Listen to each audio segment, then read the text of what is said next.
I know the lack of tolerance. Because we think that the Hindus are people who worship idols, who worship stones. But if somebody puts the question to you, as they put to me, where is the black stone in the book of Allah? You will see only one stone in the book of Allah. One stone mentioned is the stone-heartedness of people. That's the only kind of stone they talk about. Is the stone-heartedness of humans, which is our biggest devils. Because we seem not to want to learn. And we practice the same things.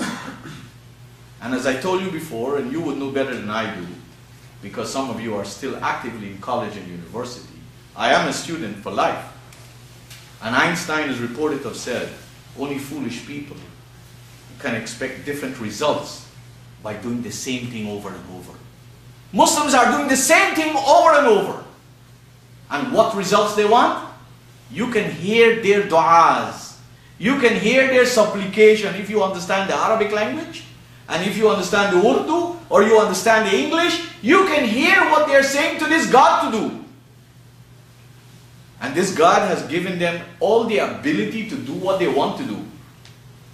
But they still insist in begging God to do for them what they are responsible to do for themselves. So let me introduce this verse, a very potential verse of the Qur'an. It is found in the same chapter, 29, verse 67. أَوَلَمْ يَرَوْا إِنَّا جَعَلْنَا حَرَمًا آمِنًا. Have they not recognized that we have set up an arena, an area, a place called haram?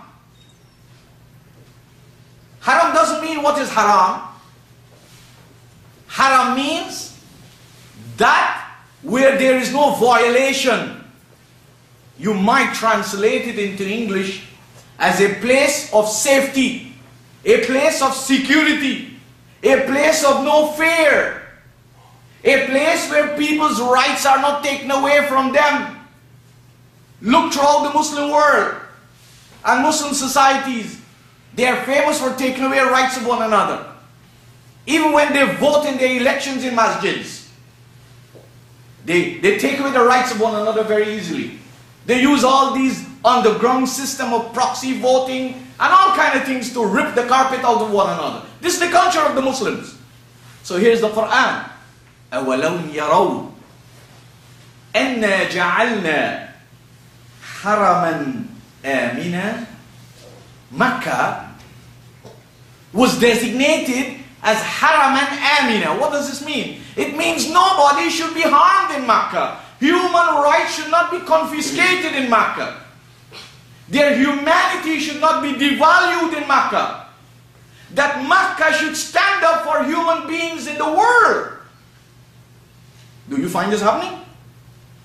Do you find this happening? Just go and study what's happening in Arabia and what has been happening for donkey years. But Muslims don't care.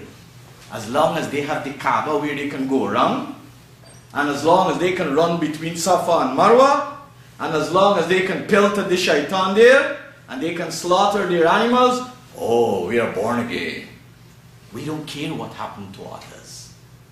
How can you practice these things when you have not understood that this place is not a place of ritual? The haram is not a place of ritual, whether you go around 7 times or 7 million times. It has nothing. This whole 7 business, if you study the Arabic language, it doesn't mean 7. And there's nowhere in the Qur'an that it says 7. And the same kinds of attitude of Muslims, where they have failed, they have brought down these whole commandments. So here's the Qur'an. أَنَّا جَعَلْنَا حَرَمًا آمِنًا. What is the biggest problem today of the world? It is humanity. Humanity. Insaniya. Human rights. Who takes it away from the Muslims? The Muslims themselves. Is it taken away in Makkah? Read the writing on the wall, and you will know if Mecca and Saudi Arabia is known to be the champion of human causes. Just study it. But the people who go there, and the people who don't even go there, we were not brought up to be party of what is right, of what is correct, of what is true, of what is reality, of what is practical, and what is lofty. Our life is not overwhelmed with these things. As I told you, everybody, as the philosophers tell us, man is the product of his society. And you and I are product of every society we came from and we're living. There are very few people who could produce new societies. And this was Abraham. But let me finish this verse because of time. أَوَلَمْ يَرَوْا أَنَّا جَعَلْنَا حَرَمًا آمِنًا وَيُتَخَطَّفُ النَّاسُ مِنْ حَوْلِهِمْ. Ya Rab, look at this beautiful expression of Allah in the Qur'an. The difference between Mecca and the rest of the world is what Allah says in this Qur'an, and I'm going to repeat the verse so you go home and study it. Study it with your sheikh and your imams and your fuqaha and ulama and with your families. Chapter 29 verse 67. Have they not recognized and seen and observed how we have demarcated a sanctuary, a place of refuge, a place of safety, a place of protection for human beings. وَيُتَخَطَّفُ النَّاسُ مِنْ حَوْلِهِمْ. Whereas people outside this sanctuary, they are being robbed. خَطِفَ and تَخَطَّفَ means humanity outside the sanctuary of Mecca are being plundered. They're being robbed. They're being ravaged. Their rights are taken away from them. Their humanity is being stripped. They're devalued. Do you see this as a reality? Do you see that the human rights in Mecca stand out as compared to the rights that human beings don't get in the rest of the world? I am not saying that the rest of the world is a fantastic example of how humans receive their rights. But what the Qur'an is telling us here, the difference ought to be between night and day. That this haram, the environment of the haram, ought to represent human interests, human values, human rights. And it should not be taken away from them, and it ought to become the pivot of standing up for humanity, where the rest of the world is taking away their rights, their properties, and their very purpose for living and how they should live.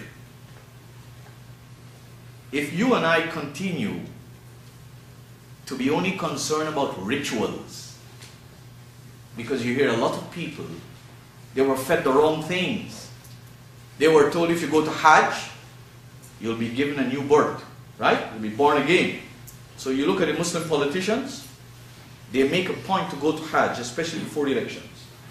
You look at them, they go for Umrah, because they are dealing with an uneducated masses. It is the Muslims who have made their politicians like that. And it is the Muslims who have politicians like that. Your leaders reflect you.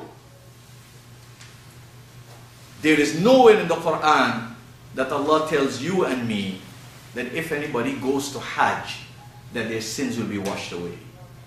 And this, what you see in Saudi Arabia, under the nose of the ulama, is nowhere near to the Hajj of the Qur'an.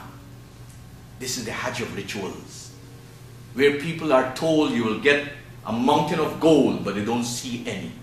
And you keep telling them, you know, Columbus, just around the corner, just around the corner. When you're dead, you will get it.